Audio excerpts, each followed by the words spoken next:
Salutare fraților, ce faceți? Eu sunt Iulian și bine v-am regăsit în un episod pe acest canal. Bine, în acest episod vom face un unboxing la mouse-ul wireless Hama. Ok, și hai să-i dăm drumul. După cum vedeți, m-am ocupat de cutie dinainte. Ok. Oh, uite-l, frate. Ok, o să lăsăm puțin aici. Avem bateria. O carticică cu Hama. Bănuiesc de la mouse. Ok. Trebuie să lăsăm cutia aici. Hai să trecem la mouse. Este un mouse wireless, după cum vedeți, să scoatem aici USB-ul, care îl vom băga în unitate, exact acolo. Ok, hai momentan să asamblăm bateria. O să pun camera. Uite, bă frate, că nu pot să găsesc un loc pentru camera. Dar știți ceva, o să filmăm așa atunci. Perfect, hai că am găsit un loc. Ok, după cum vedeți, o să-i scoatem chestia asta de la baterie. Ok, băgăm bateria. După cum vedeți, a și pornit deja. Hai să punem asta înapoi. Să-i băgăm cablul, să-i băgăm USB-ul în unitate. Și să-l testăm la un Fortnite. Ce ziceți? Ok, haideți. După cum vedeți, eu mai am un mouse wireless Miria. Da, foarte tare. Dar acum hai să testăm mouse-ul nostru Hama. Să sperăm că l-am băgat bine. Da, uitați, deci merge, uite. Uitați. Hai să-i dăm start la un... Da, și cu ocazia asta filmăm Fortnite. Ok, pun puțin pauză. Ok, am revenit cu clipul de Fortnite cu mouse-ul nostru wireless Hama. După cum vedeți, am făcut Tier 100 pe Battle Pass. O chestie foarte interesantă.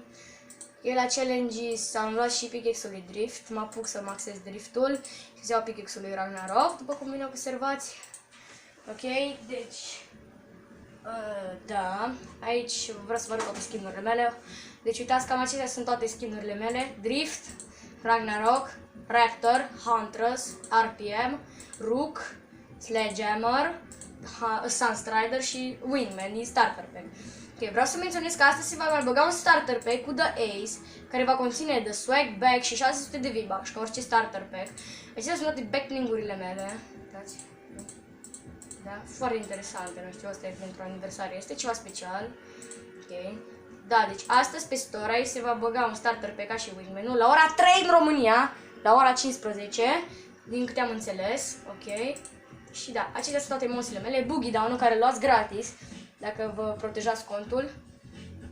Aici este Breakdown-ul. Break-in.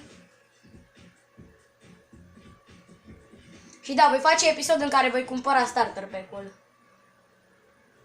Calculated. Swipe it. Unul dintre modurile mele preferate. You're awesome. Foarte tare.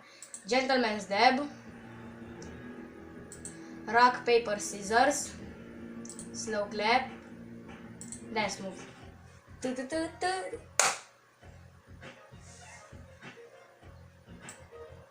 Uite, am dat, deci cam asta ar fi. Okay. Acestea sunt toate pickaxe-urile mele. Nu sunt așa multe, dar am dat ceva bonus pentru ele. Trebuie să recunosc gliderele. Da, și astăzi, dacă se va băga, o să cumpăr starter pack-ul și voi cumpăra emotul Twist de V-Bucks, care mi se pare mult prea tare. Și un emot verde de pe shop cu 200 de V-Bucks, pentru că eu am 100, iar starter pack-ul ne va da 600. Okay. Hai să dăm un meci de solo. Să testăm noul mouse. Aproape fac level 50, guys, aproape, ne apropiem. Ne apropiem și de momentul în care vom axa. Deci mouse-urile wireless sunt foarte bune la Fortnite în special, dar merg. Nu știu dacă vreți să deblocăm road trip-ul, să-mi lăsați secțiunea de comentarii. Pentru că, după cum vedeți, am făcut majoritatea challenge-urilor, mai ales din săptămâna 7 și din săptămâna 4. Nu știu, am 6 din 7, trebuie să mai fac un challenge, care ar fi pistol eliminations în săptămâna 7.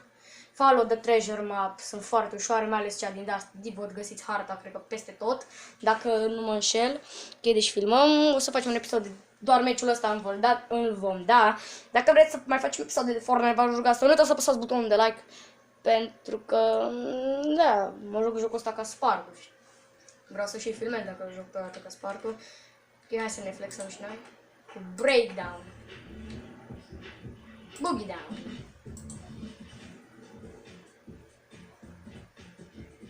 Îmi place că joacă, are Breakdown.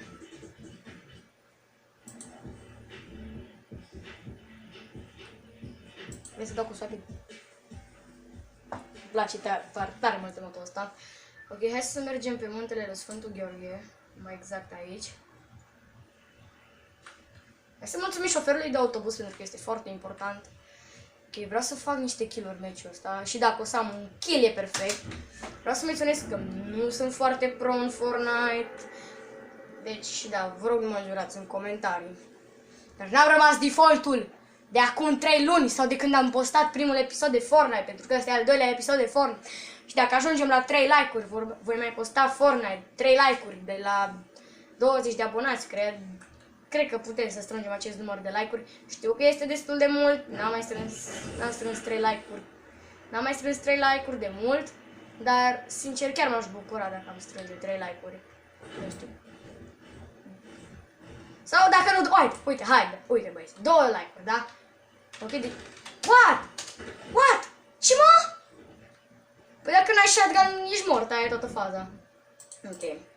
Că n-ai shotgun, ești mort, bă. Ok, da, n-ai shotgun, ești mort. Hai să mai jucăm un meci, că n-am avut ce să fac, efectiv. Și am așa niște emoții că filmez Fortnite, nu știu, n-am mai filmat de mult, mă simt cam ciudat, nu știu. Că așa eram default-ul ăla de atunci și acum gata, uite, Battle Pass, Tire Max. Da bine, am băgat și bani în Fortnite. Dacă vreți să fac un episod în care vă voi spune câți bani am băgat în Fortnite, 3 like-uri pentru asta și 2 like-uri pentru episodul viitor. Ok. Uite arma mea preferată, un Tactical Shotgun. Chiar dacă e gri, este extrem de OP Tactical Shotgun-ul.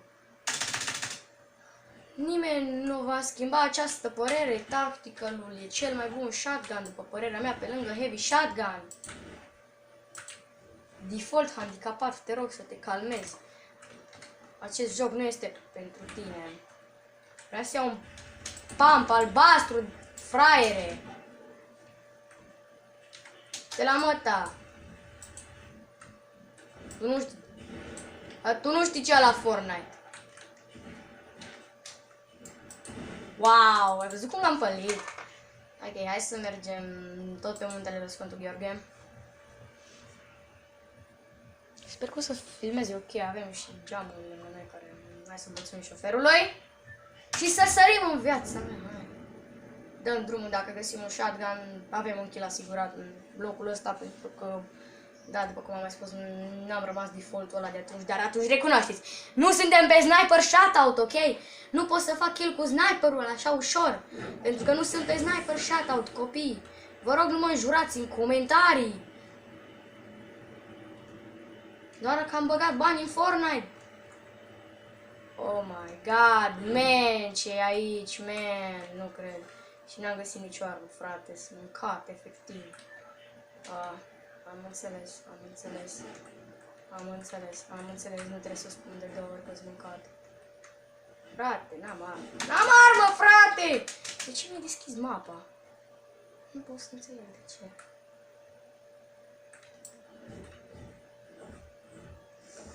E locul de acolo. Aaaa! Oh, n-am avut ce să fac, fraților. Să la driftul ăla, frate. Uitați-vă, frate, la driftul ăla. Shit.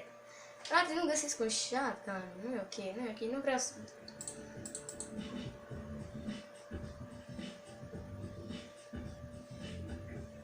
Ok, hai, ultima încercare, cred.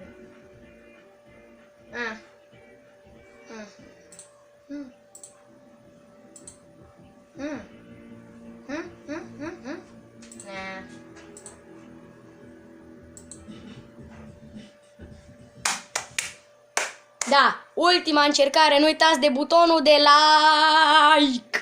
Dacă vreți să mai postez Fortnite mâine, 2 like-uri și postez Fortnite. Bineînțeles că voi posta Fortnite mâine la 2 like-uri. Și dacă o să facem 3 like-uri, vă spun câți bani am băgat în Fortnite. Și da, astăzi voi mai posta un episod în care voi cumpăra starter pack-ul. Deci dacă nu dați la episodul ăsta like, dați la acel episod măcar, pentru că bag 5 euro în Fortnite. Bine, nu e o sumă așa mare dacă stai să te gândești. Din câte am înțeles de la Antidot, astăzi la ora 15 se bagă. Deci dacă nu va apărea clipul, vă rog să înțelegeți că nu s-a băgat starter pack-ul și nu prea aș avea de ce să filmez.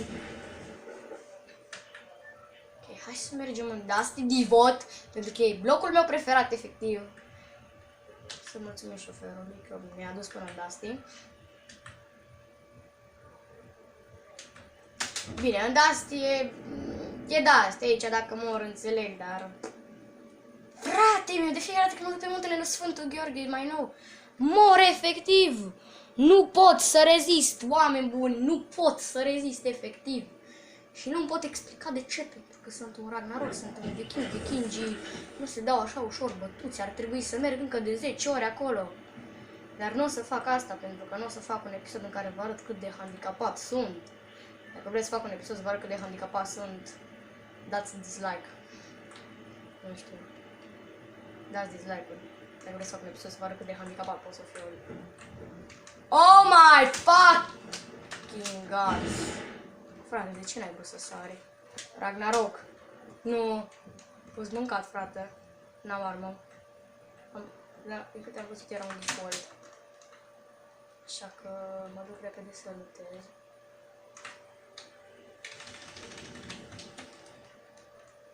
Mă duc repede după un shotgun. Ce v-am zis?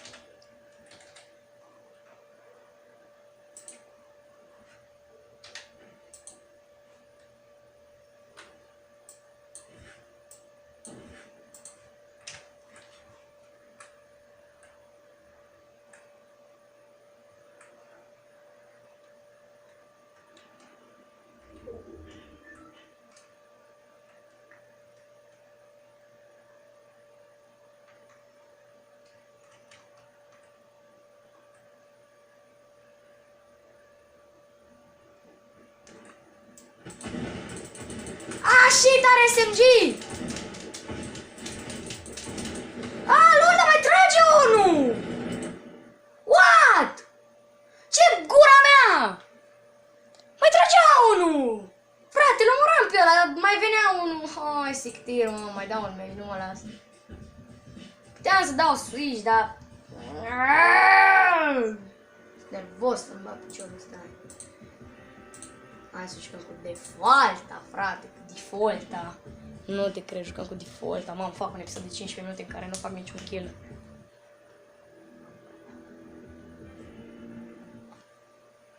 Dacă o să se oprească filmarea, îmi cer scuze, bine? O să opresc înaintea unui mare rage, cred. Hai să dăm drumul, ultima încercare, frate, n-are rost, adică, bă, picioarele. Shit. Uitați-vă, eu sunt ninja l-a construit așa cum am spus.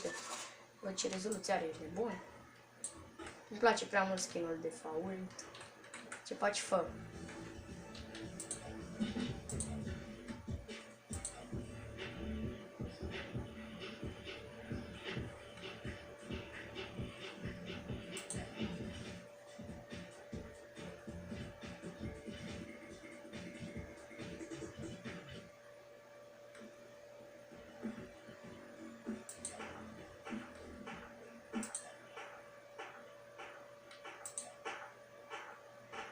Lol, perfect timing.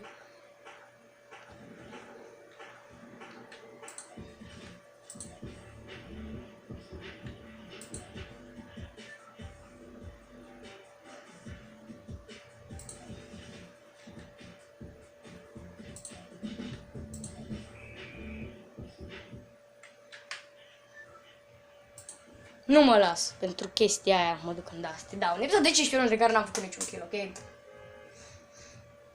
Multe opponents în Haunted de Hills. Bă, aș merge în Haunted de Hills, dar zona va fi departe, plus că autobuzul nu prea trece pe acolo, așa că, da. Hai să mergem în Dusty Divot. Cred că o să joc de acum cu default skill-ul, dar vedeți că am un tier 100 și na. De Battle Pass, degeaba joc cu default-ul.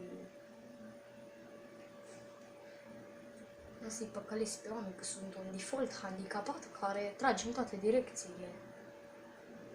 Dar pe care nu or să-l poți omorâ, efectiv. Așa ușor. Se potrivește bine pelerina lui Ragnarok cu fata asta default. Și îmi place, se vede bine. I like it. Mamă. Da, păi noroc mai am și eu de astea acum. Hai să mă descurc și singur. Mamă, mă mișcă un noob. Nu asta e intenția mea acum. N-are shotgun, frate, ce gura mea să-i fac? Ultima încercare. Deci v-am zis, băi, și cu tactical grip face kill-uri, mă înțelegi?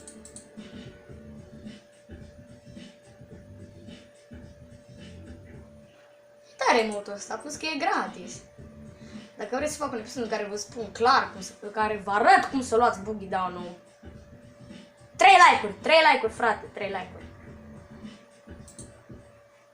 Ok, deci, dacă vreți un episod de Fortnite, deci dacă asta se bagă starter pack-ul, fac un episod. Dacă strângem la episodul ăsta 2 like-uri sau la acela strângem 3 sau 2, o să postez episoade de Fortnite în continuare. Dacă strângem 3 like-uri, o să fac un videoclip în care vă spun câți bani am băgat în Fortnite, iar mâine o să fac un episod, dar doar dacă strângem 3 like-uri, în care vă arăt cum să luați boogie down-ul. Pentru că 5 like-uri ar fi deja prea mult. Și aș cere prea multe like-uri.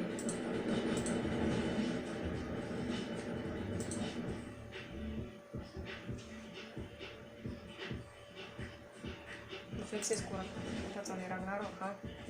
Pickaxe-ul lui Fort, what? Asta chiar n-are pickaxe. Hai să-i dăm drumul cu ultimul episod de 20 de minute. Un episod de 20 de minute în care nu facem mai nimic. Eu îi mulțumesc șoferului de autobuz doar dacă mă duce în locul meu preferat. În unul din locurile mele preferate, pentru că locul meu preferat e Dusty Divot. Vreau să merg ultima dată pe muntele Sfântul Gheorghe. Oricând după ce închei filmarea, mă joc Fortnite ca Spartul, să liniștiți. Ca să mă mai antrenez pentru mâine, nu știu. Tot viața mea un antrenament constant pe Fortnite, înțelegi? Asta e secretul Fortnite, frate. Dacă joci de 2 sezoane, poți să-ți iei Battle Pass, să liniștit. Eu am sezonul 4 și sezonul 5 complet, deci... Da, practic. Trebuie să înțelegi de ce mi-e la Battle Pass tocmai acum. Oh, minis acum dacă mi-ai... Și nu-mi place revolverul, dar având în vedere că e singura mea armă și a mai venit cineva cu mine din câte știu. Trebuie să jucăm cu el sau cu Mosai, Rifle, Grip, frate, verde, doamne. Da, vreau să-mi dați în extra de comentarii dacă voi aveți Battle Pass sau nu. Ce v-am zis? Ce v-am zis, fraților? Da, cam atât a fost cu acest episod. Am fost Iulian, dacă v-a plăcut, uitați de like, share, subscribe. Vă rog frumos, mă ajudați în comentarii. Pa!